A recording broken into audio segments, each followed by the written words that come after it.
Hi, today I'm going to talk about an argument that Catholics and Orthodox tend to use against high church Protestants like Anglicans and Lutherans. That argument is that Sola Scriptura, the idea that Scripture is the sole infallible authority on faith and practice, devolves into Nuda Scriptura, bare Scripture, that Scripture is the only authority on faith and practice. This argument is a pretty weak argument if you just think about it for even just a few moments, namely because, first, human beings just seem to naturally accept and understand in hierarchies of authority that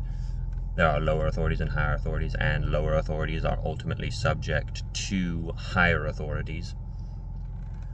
without then negating the legitimate authority of those lower authorities. In government, here in the United States, we have local courts, and those local courts are subject to the higher court of the Supreme Court, and likewise, the Supreme Court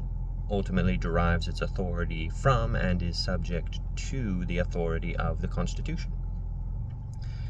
And even within Catholic and Orthodox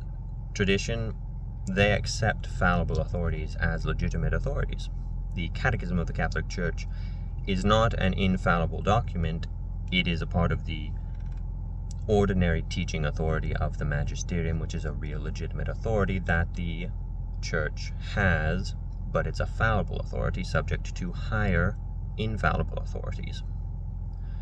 And within both the Catholic and Orthodox churches, you have individual bishops and local councils which are considered to be authoritative, but are fallible and subject to higher authorities like ecumenical councils and Scripture. And so this argument ultimately seems to rely almost entirely upon a double standard, which is that when Protestants have fallible authorities, that's bad and incoherent and illogical, but when Catholics and Orthodox have